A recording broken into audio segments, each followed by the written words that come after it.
বেলালকে উত্তপ্ত মরুভূমির ভিতরে চিৎ করে শোয়া লোহার রড গরম করে করে হযরতে বেলালের শরীরের মধ্যে সেকা দিতেছে আর বলতেছে, বেলাল, এ বেলাল, ইসলাম ছেড়ে দে, ইসলাম ছেড়ে দে। হযরত বেলাল মানে উমাইয়া শরীরের মধ্যে লোহার রড দিয়া সেকা কেন? এই রড যদি তুমি আমার বুকের ভিতরে ঢুকায় দাও, আমি ইসলাম ছাড়তে পারবো না। আল্লাহু আকবার। ইসলাম ছাড়তে, এই যুবক শোন, ভালো করে শোন, ঈমান কাকে বলে, ঈমানি শক্তি কাকে বলে। আমাদের মতো তারা গোলালু মার্কা মুসলমান ছিল না। গোলালু যেমন সব মাছের সব তরকারির সাথেই কি চলে, আমরা মুসলমান এখন গোলালু মার্কা হয়ে গেছে। আমরা মসজিদে যাই, আবার মন্দিরেও যাই, ওয়াজে যাই, আবার পূজায়ও যাই। আমাদের কোনো পার্সোনালিটি নাই, আত্মমর্যাদা নাই। এই কারণে ইহুদি খ্রিস্টানরা আমাদেরকে মারতেছে। এটি তো 2 টাকার মুসলমান, এটির কোনো আত্মমর্যাদা ছিলেন রাসূলের সাহাবীদেরকে। তারা কাফেরের সামনে, বাতিলের সামনে মাথা নত করে নাই। ঠিক কিনা বলে? মাথা নত করে নাই। হযরতে বেলাল বলে, উমাইয়া, রড শুধু শরীরের মধ্যে না, বুকের মধ্যে ঢুকায় দিল, ঈমান ছাড়বো না, আল্লাহর নবীকে ছাড়বো না। সুবহানাল্লাহ। উমাইয়া ইবনে খালদ বলে, এ বেলাল, এখনো কিন্তু অত্যাচার ভালো করে শুরু করি নাই। বলে, কি করবি? বলে, ওই যে পাগলা ঘোড়া দেখতেছস, বেলাল রে, তোকে পাগলা ঘোড়ার পায়ের সাথে বাইদা একেবারে মরুভূমির ভিতরে তোরে আমরা টানাবো, হেসরাবো। হযরত বেলাল বলে, করতে পারো, ইসলাম ছেড়ে দিব না। আল্লাহু আকবার। আল্লাহ, আপনি আমাদেরকে হযরত বেলালের মতো ঈমান দান করেন। আরে জোরে বলে আমিন। হযরত বেলালের মতো ধৈর্য দেন, সাহস দেন, সাহস, আল্লাহ হিম্মত দেন, বলি আমিন। নিষ্ঠুর উমাইয়া শুধু এই কথা বলে ক্ষান্ত হয় নাই, হযরতে বেলালকে পাগলা ঘোড়ার পায়ের সাথে বেঁধে দিলেন। এবার ওই পাগলা ঘোড়া মরুভূমির ভিতরে দৌড়ায়, পাথরের উপর দিয়া যায়। হযরতে বেলালের শরীরের গোশতগুলো খোসা খোসা পড়ে। চিন্তা করা যায়। এভাবে বেলালকে ঘোড়ার পায়ের সাথে বেঁধে দিলেন। পাগলা ঘোড়া পাথরের উপর দিয়া যায়, পাহাড়ের উপর দিয়া যায়। হযরতে বেলালের শরীর থেকে গোশতগুলো খসে খসে পড়ে। হযরতে বেলালের রক্তে মরুভূমির উত্তপ্ত বালুগুলো ঠান্ডা হয়ে যায়।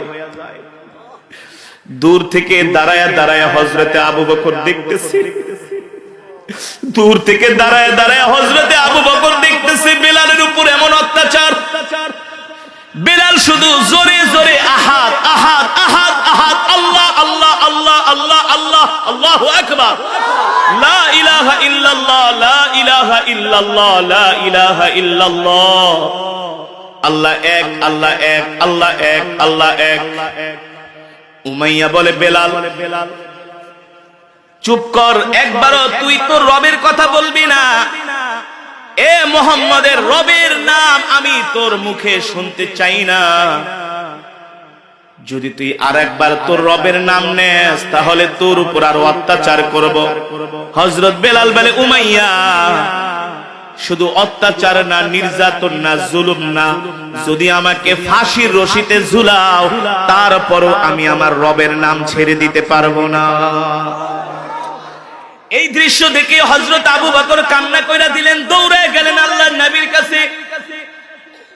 হযরত আবু বকর যে বলে, ওগো আল্লাহর নবী,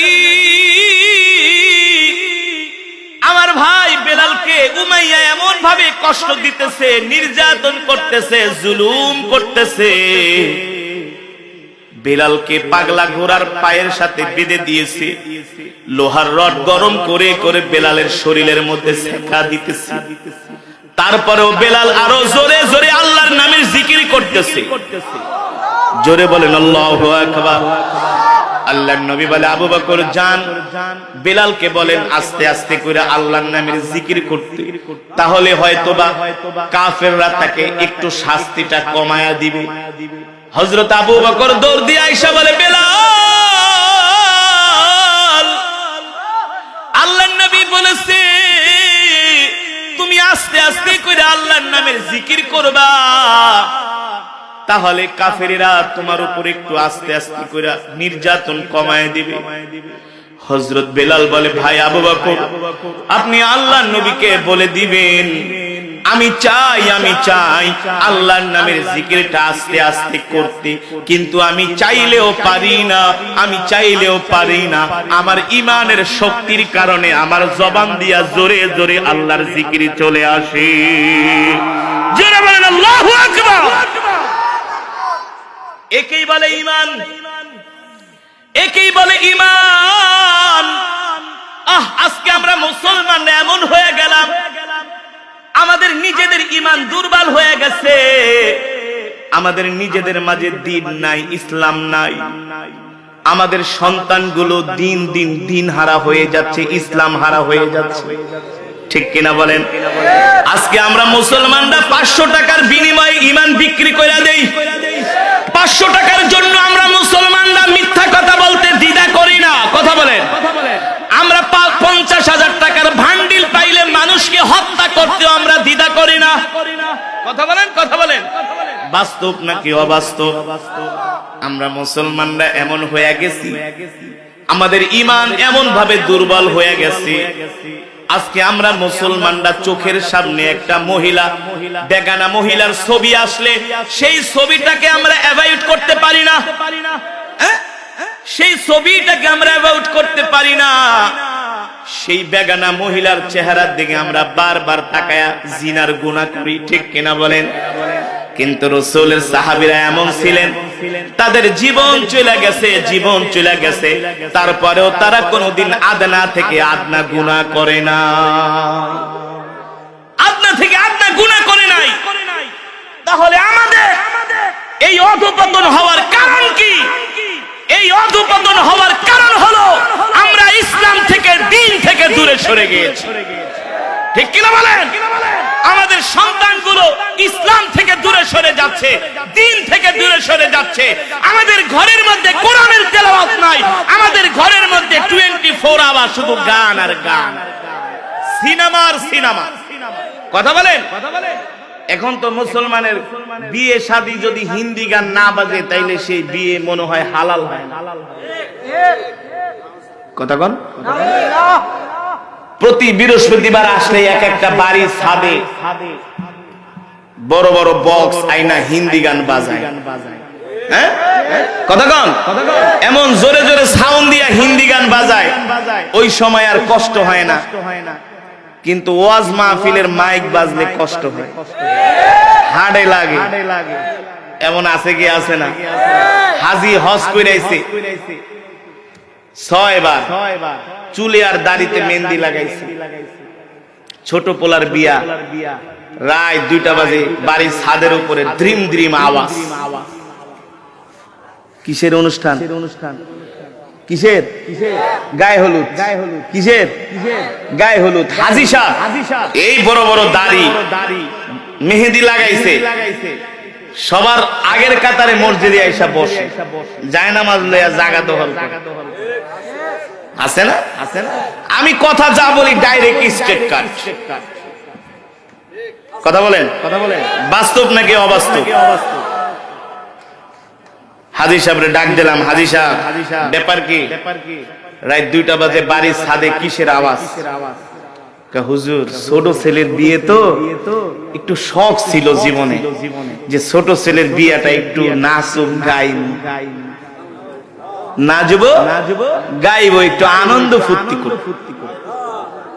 এখন তো বিয়ের অনুষ্ঠানগুলোতে ছেলেরা মদ খায়, বাংলা মদ খায় টাল হয়ে পড়ে থাকে। কেন পত্রিকায় দেখেন না? বিয়ার অনুষ্ঠানে বাংলা মদ, তাও কি ডেট ওভার মদ, এক্সপায়ার ডেট নাই। মদ খাইছস ডেট আলা মদ খাতি, ডেট ওভার মদ খায়া দেখা গেছে এক বিয়ার অনুষ্ঠানে 16 জন হসপিটাল। মুসলমান ওরা কি মুসলমান। বিয়ের অনুষ্ঠান এখন বাংলা মত ছাড়া তাদের বিয়ের অনুষ্ঠান জমে না, ঠিক কিনা বলেন? দোস্ত গরু ঠরু খামু, একটু মদ না খাইলে কেমন হয়? নাউজুবিল্লাহ বলেন, নাউজুবিল্লাহ বলেন। বাস্তব বলছি নাকি অবাস্তব?